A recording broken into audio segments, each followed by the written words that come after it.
Olá, pessoal. Vamos dar sequência aos nossos planos de estudo, tutorado, volume 2, de História, desse ano de 2021. Esse é do segundo bimestre agora, começando. Então, são 4 semanas. Na primeira semana, o que a gente vai estar estudando aqui? Os planos de estudo, tutorado.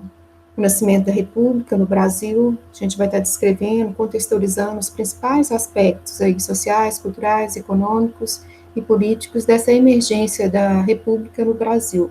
Então, para essa primeira semana, vamos lá então. Brasil, República, vamos relembrar esse início da República no Brasil. Vai estar começando então em 15 de novembro de 1889 e até os dias atuais. Então, é o período que a gente conhece aí, Brasil republicano. Então, proclamado em 1889 e vai até esses dias atuais aí. E a gente fala esse período republicano aí, teve o período, da República Velha, depois da Era Vargas, depois da Era Vargas você tem um período aí do populismo muito grande, aí ausência aí de democracia, começa um governo aí militar, o regime militar, 64, vai estar até 1985, e depois o início da República. Bom, mas esse início da República é que a gente tem que estar recordando para dar sequência a esses estudos. Então, vamos recordar, vamos relembrar. Na época, era o governo Dom Pedro II, a família real, a gente vivia numa monarquia. Então, a família real, ela é convidada a se retirar do Brasil, é sem guerras, tá? Sem conflitos. Então, os militares vão estar assumindo aí o governo na época. Então, a gente chama esse período aí da República da Espada, de 89 até 94. Então, é a época do Marechal Deodoro, do Floriano Peixoto. Por isso, República da Espada, são militares. Então, em 15 de novembro, eles vão estar assumindo o governo e começa, então, o Brasil aí uma república. Em 15 de novembro de 89, acontece, então, a proclamação da República, liderada, então, na época, pelo Marechal Deodoro da Fonseca. Nos 5 anos iniciais, o Brasil, então, vai ser governado aí por militares. Primeiro, aí, o Deodoro da Fonseca vai se tornar, então, o chefe do governo aí provisório, e em 1891 ele vai se renunciar. Aí começa o governo do Floriano Peixoto. Então, os dois são militares, por isso que a gente fala República da Espada. Depois, o período que começa, de 1889 até 1930, também a gente chama de República Velha, tá? Essa República Velha, porque 1930, com Vargas, é uma nova república que está surgindo aqui. Nessa República Velha, o que tem que ser priorizado aqui para vocês entenderem, o que vai estar acontecendo nessa época, é o voto de curral, de cabresto, que o voto não era secreto, era aberto. Então, eram muitas fraudes, que vai estar aí priorizando aí nesse período dessa República Velha, então, aí, as fraudes eleitorais que acontecia muito, porque na época também o voto ele não era secreto, era aberto, então os coronéis ditavam realmente na época política. Então vamos lá, a República Velha, o período de 1889 até 1930, então conhecido como República Velha, é um período que o Brasil foi dominado então pelas elites agrárias, por essas oligarquias, e o governo ficava entre Minas Gerais e São Paulo, eles se revezavam no poder. Na época, 4 anos paulistas, 4 anos mineiros no poder. O Brasil, então, firmou-se como um país exportador, na época, café. A indústria deu um salto significativo nessa época, início do século XX, mas é na era Vargas que realmente vai desenvolver. Tá? Na área social, várias revoltas vai estar acontecendo na época, nesse governo, nesse período da República Velha, e todos vão ser massacrados, infelizmente, aí esses movimentos sociais que estão acontecendo. Então, aí, primeiro período aí, o governo de Marechal Deodoro e depois o Floriano Peixoto, lembrando que são militares. Ah, e lembrando, é sem guerras, tá? Aqui a família real é convidada a se retirar do país. Então, o Brasil dormiu monarquia e acordou república. Bom, Constituição de 1891. Essa característica dessa primeira Constituição. Bom, após, então, o início dessa república, havia necessidade, então, de estar elaborando uma nova Constituição do Brasil, que a antiga já era da monarquia, o período monárquico, tá? Então, já não dava mais, era uma nova república que estava começando. Então, a Constituição de 1891 vai garantir alguns avanços políticos, mas ainda é limitado, lembrando, a mulher não está votando, aí ficou definido também, os analfabetos não vai estar votando. Nessa época, o Brasil era agrário, ainda faltava muito para desenvolver a nossa educação, a maioria da população analfabeta, então são muitas pessoas que não vão ter acesso a essa democracia. Bom, essa nova Constituição, então, vai estar implantando aí o voto universal, que na época da monarquia, que acontecia? O voto era censitário. Quando eu falo voto censitário, só as pessoas que tinham propriedades, bens, riquezas, que poderiam ter acesso aí à democracia, tá? Agora não, o voto é universal. Independente de você ter dinheiro ou não, sendo homem maior de 21 anos, você tinha acesso ao voto, tá? Mas ainda era muito restrita, porque ela vai estar tirando aqui, ó. A nova Constituição implantou o voto universal para cidadãos, mas vai estar tirando aí as mulheres, analfabetos, militares de baixa patente, todos vão ficar de fora, tá? Então, a Constituição instituiu o voto aberto, significa que o voto não era secreto. Então, aqui, priorizando aqui, nessa época, Constituição, o voto, então, não vai ser mais censitário, tá? Independente de você ter bens ou não, você tem acesso ao voto, desde que sejam homens, né? Mulheres ainda não têm acesso ao voto, e é com 21 anos, tá? Que você poderia estar aí se candidatando ou votando. E analfabetos não vão ter direito aos votos, e a maioria da população é analfabeta. Então, o que está acontecendo aí? Muito restrita essa cidadania ainda, que está surgindo, início do século XX, então, tá? Essa República Velha toda, até 1930, é chamada, então, dessa República Velha, em que os coronéis assumem realmente aí o governo, coloca quem eles quiserem no poder. Então, vamos lá. Essa República Velha, também conhecida como política do café com leite, porque Minas Gerais e São Paulo se revezavam, então, no poder. Bom, a maioria dos presidentes, então, dessa época eram os políticos aí de Minas ou de São Paulo. Esses dois estados eram os mais ricos da nação, região aí sudeste aí, por isso dominava o cenário político, né? Na época, aí a elite latifundiária, agrária mesmo, então exportação, café. Bom, então saindo das elites mineiras e paulistas, os presidentes acabavam favorecendo sempre o setor agrícola, principalmente aí a questão do café, tá? O nosso produto aí de peso maior para exportação. A política do café, então, vai sofrer duras críticas de empresários ligados à indústria que estavam em expansão nesse período.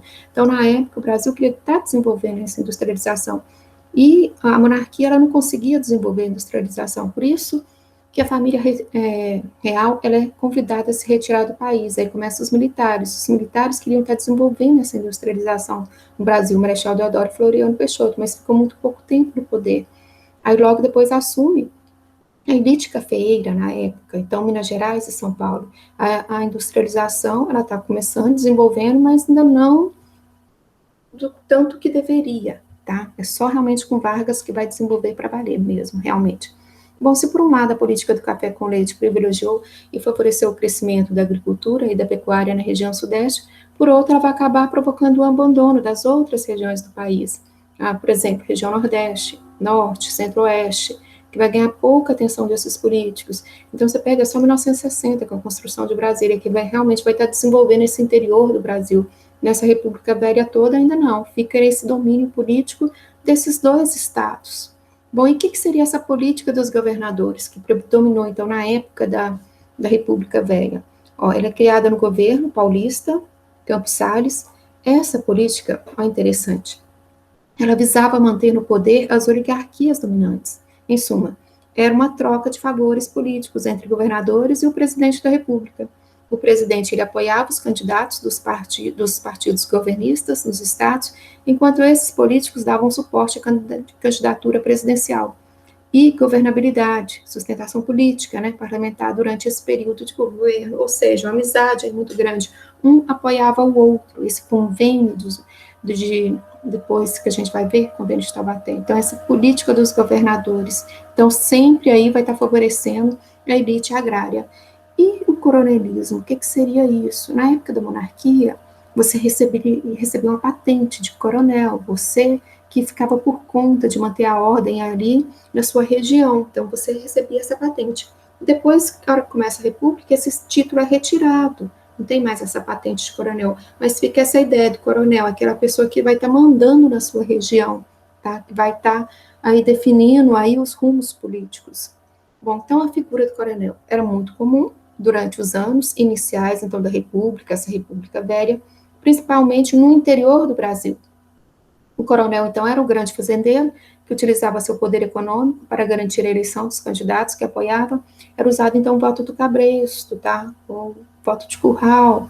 Então, você acabava votando em quem ali essa elite oligárquica queria, tá? Porque você, às vezes, trabalhava ali naquela região, para aquele coronel da região, e o voto não era secreto, o voto era aberto, então todo mundo via em quem você votava, tá? Você acabava não contrariando ali o coronel da região, você votava em quem ele queria. Então, por isso, voto de cabresto. Então, voto de cabresto, em que o coronel, fazendeiro, obrigava e usava a violência para que os eleitores de seu curral eleitoral votassem nos candidatos apoiados e indicados por ele. Como o voto, então, era aberto, não era secreto, era aberto. Os eleitores eram pressionados, fiscalizados por capangas do coronel, para que votassem sempre nos candidatos indicados. E o coronel também utilizava outros recursos também para conseguir seus objetivos, como a compra de votos, votos fantasmas, troca de favores, fraudes, nessa época, coerção, violência mesmo também, tá? E agora, o interessante aqui, o que seria esse convênio de Taubaté? Foi na época da República Velha. Foi uma fórmula, então, encontrada pelo governo republicano para beneficiar os cafeicultores em momentos de crise.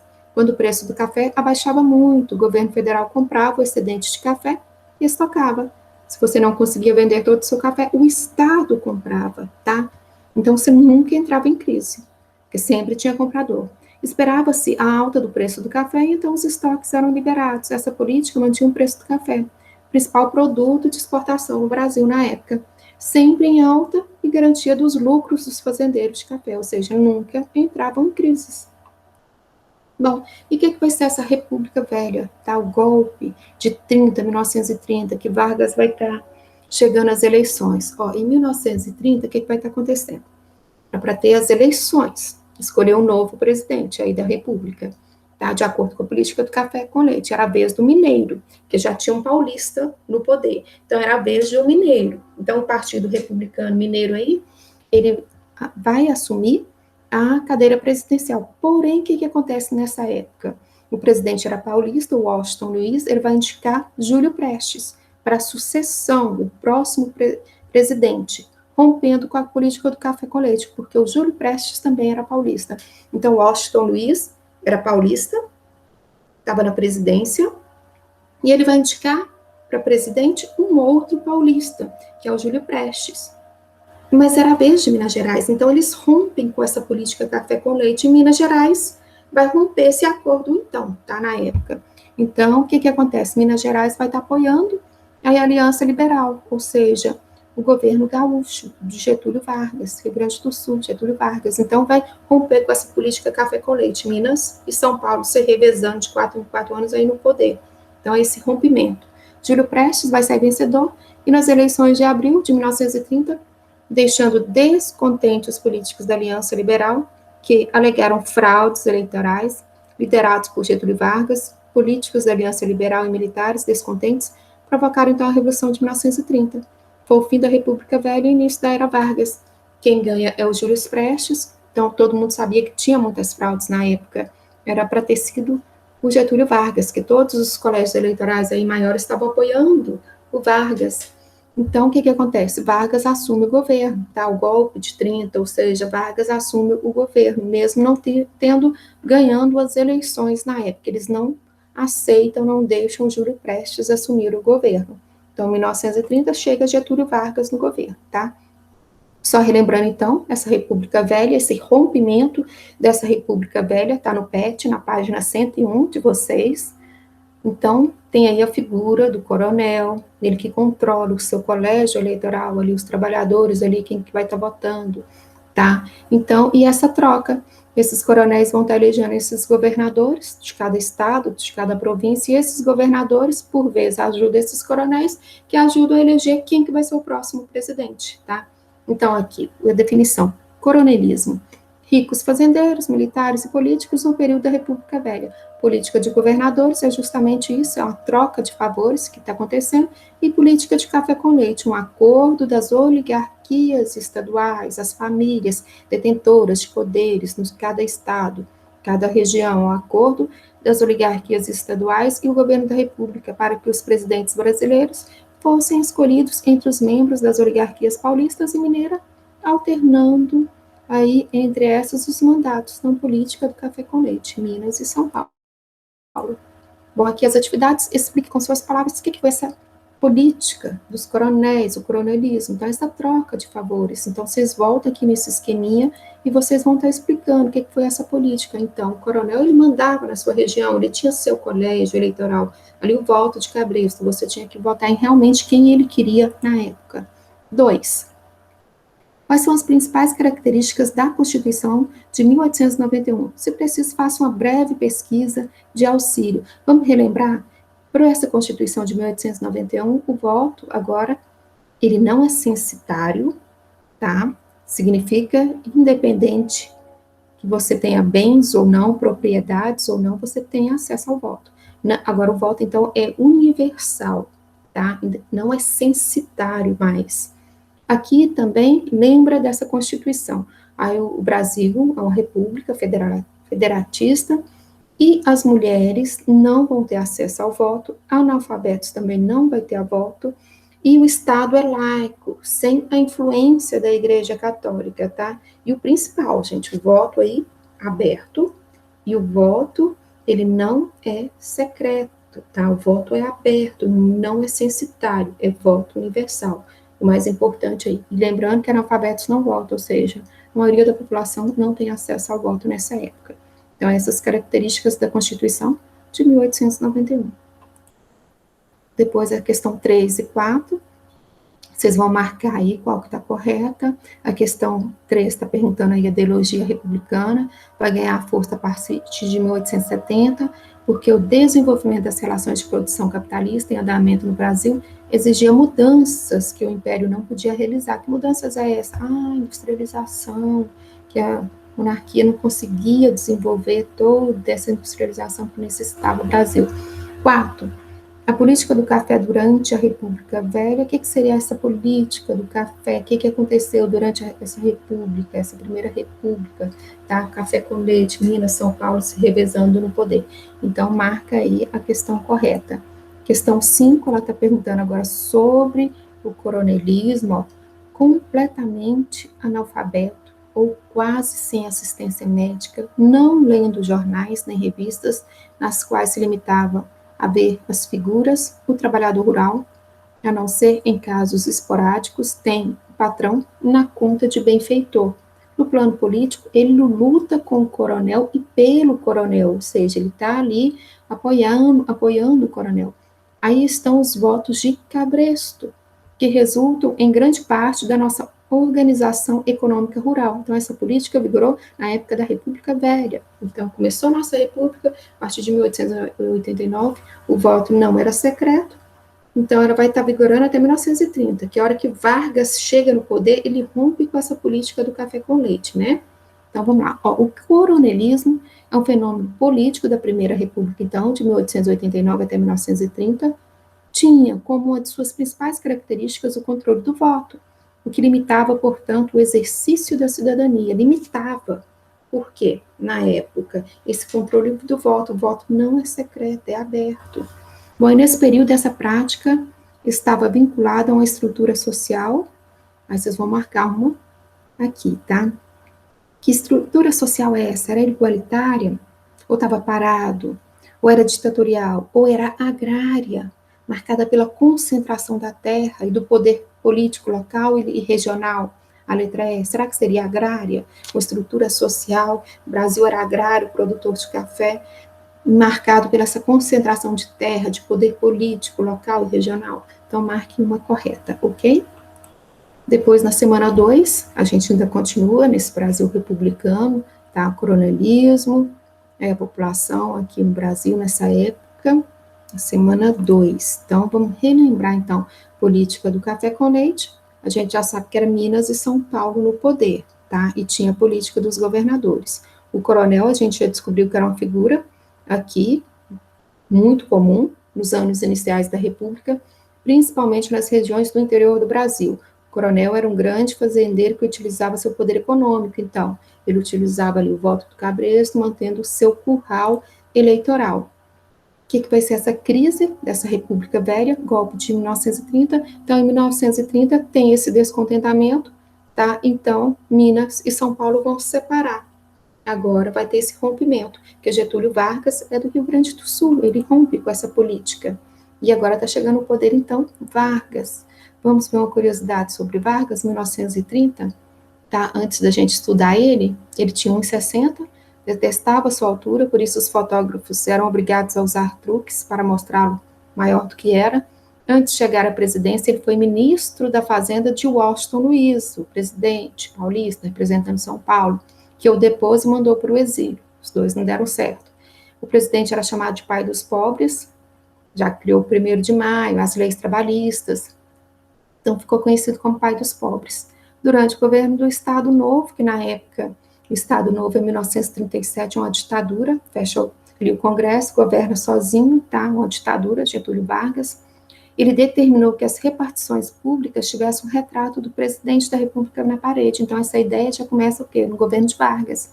E em 1945, Getúlio foi deposto, retirado, e suas fotos foram retiradas. Só que em 1950 ele volta. Então, é muito tempo que ele fica no poder, 19 anos.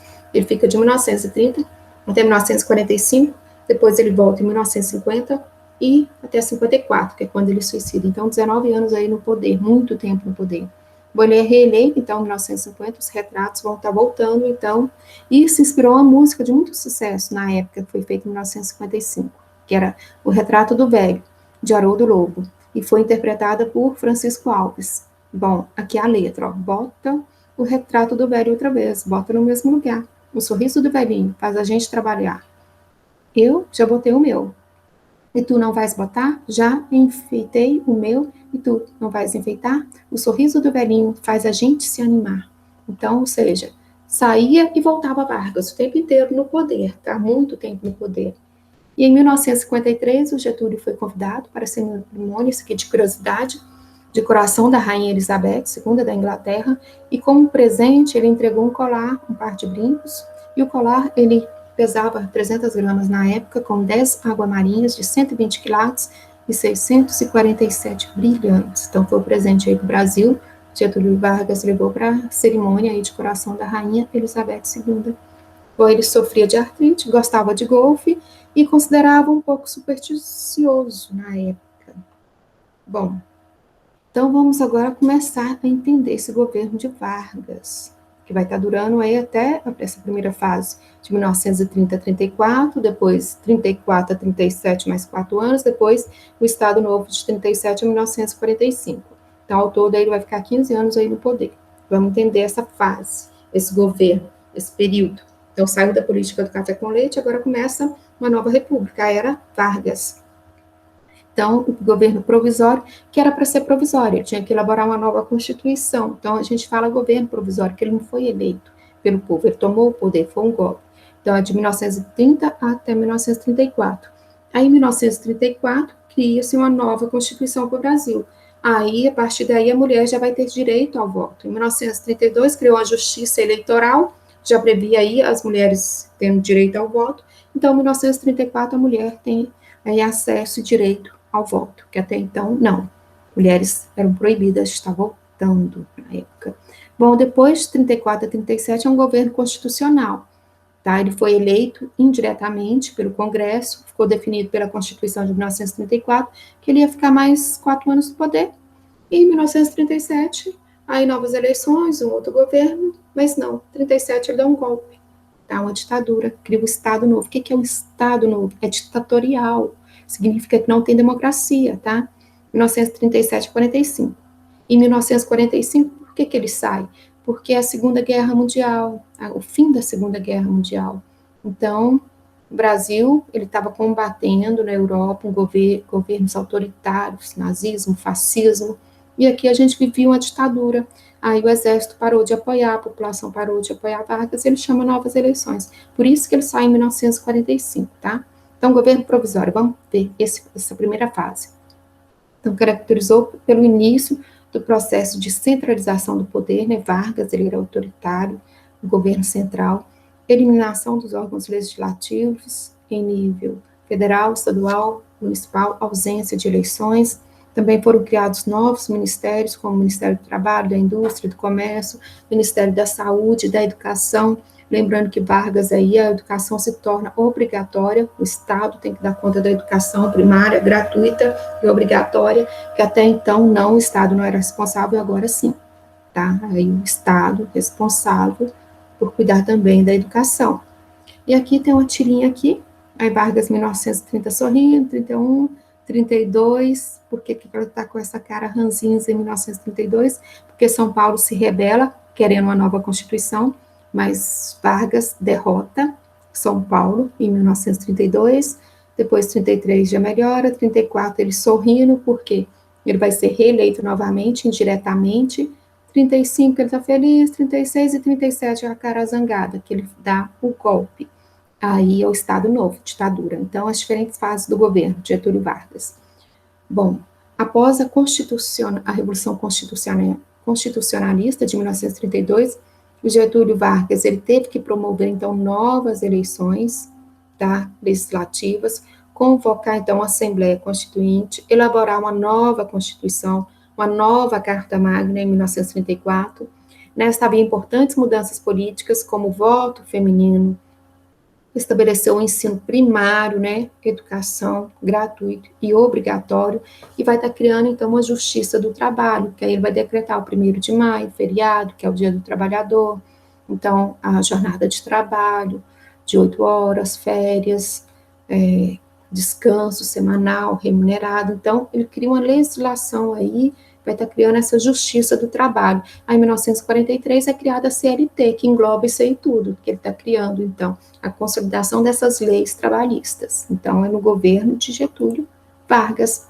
Então, esse governo aí constitucional, aqui de curiosidade, de 1934 a 35, tem uma tentativa dos comunistas tentarem tomar o poder no Brasil, mas acabam que eles não conseguem, eles fracassam. Em 1937, Vargas, ele alega que os comunistas vão tentar tomar o poder no Brasil, que eles tinham tentado em 1935, com Luiz Carlos Prestes. Aí, em 1937, o Vargas fala que eles estão tentando novamente, mas é mentira, porque ele já tinha perseguido todos os inimigos, toda a oposição na época. Aí ele cria um plano falso, o plano Cohen, era um plano falso. Tá? Esse plano estava aqui, é o pretexto que os comunistas iam tomar o Congresso, fechar ali, cancelar as eleições, ele usa esse pretexto, ele fecha o Congresso, cancela as eleições que ia ter em 1937, tá?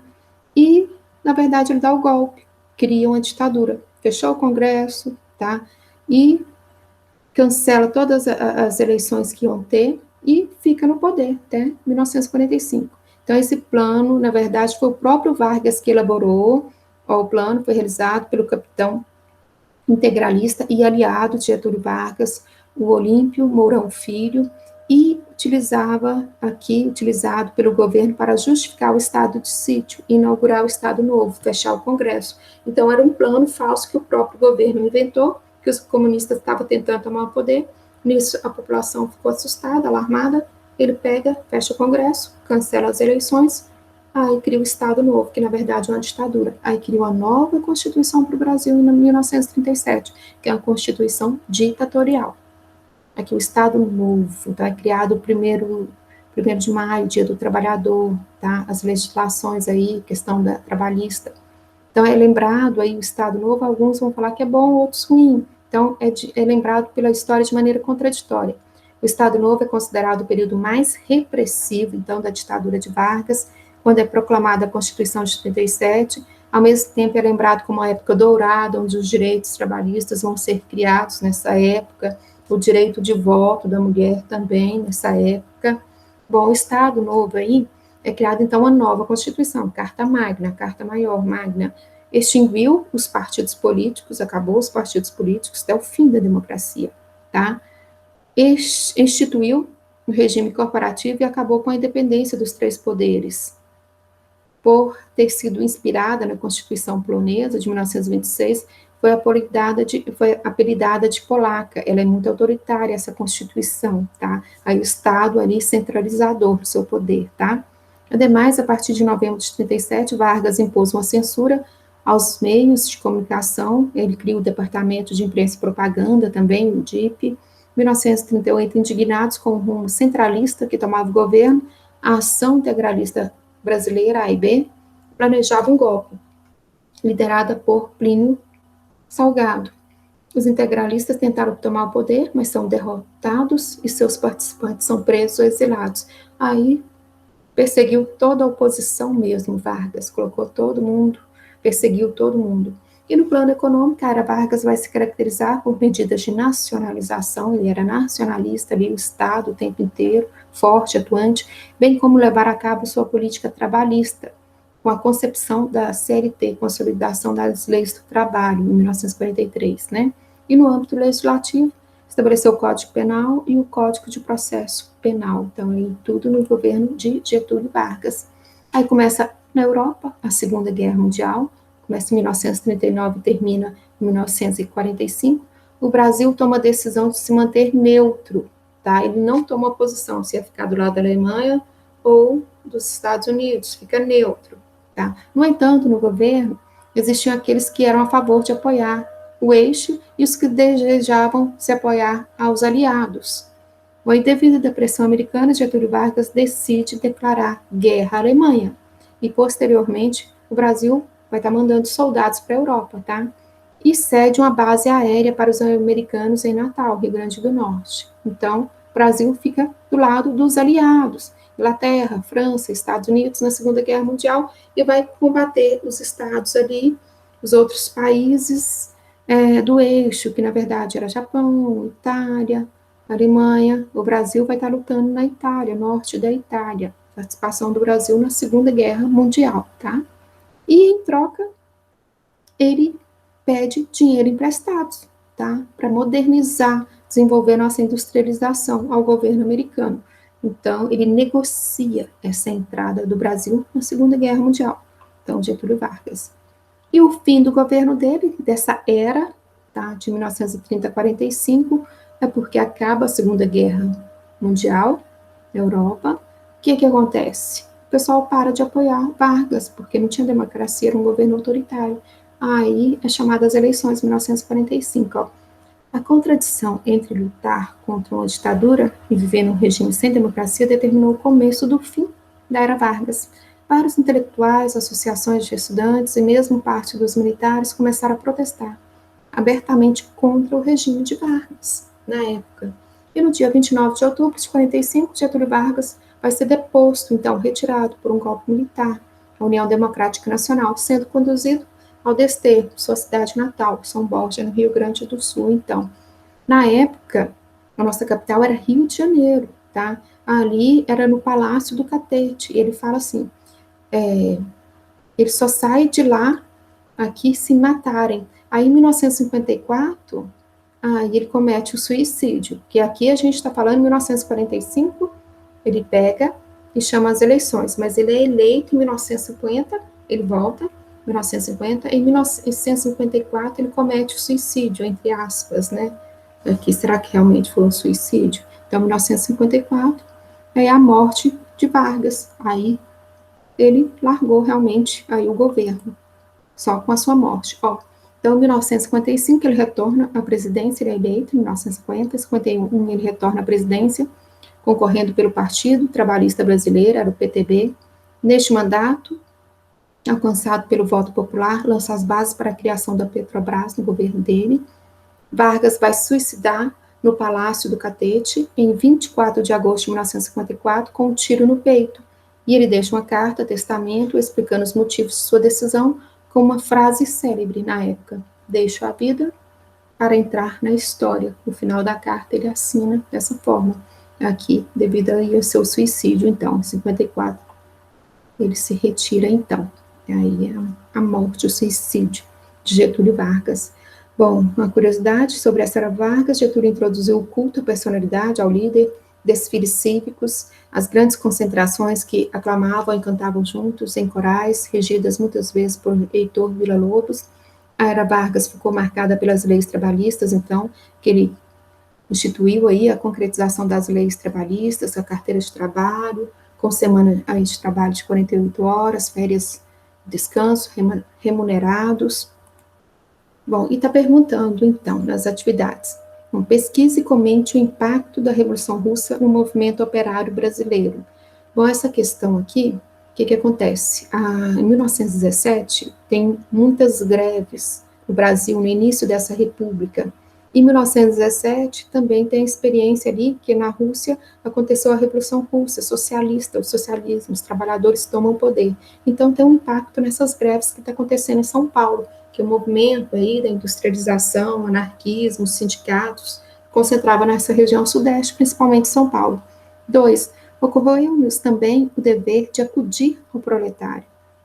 Urge uma condenação de esforços, é a coordenação de esforços, na verdade, tá, gente?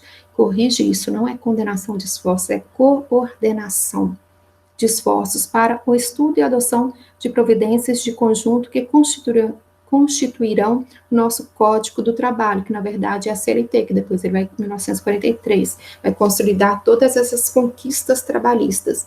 Bom, comente como Vargas começou a associar a sua imagem aos interesses da classe trabalhadora. Então, ele vai decretar o 1º de maio como Dia do Trabalhador. Então, aí na época tinha os comícios, vai criar a Hora do Brasil, que ele vai estar divulgando todas as suas conquistas e melhoria para a sociedade.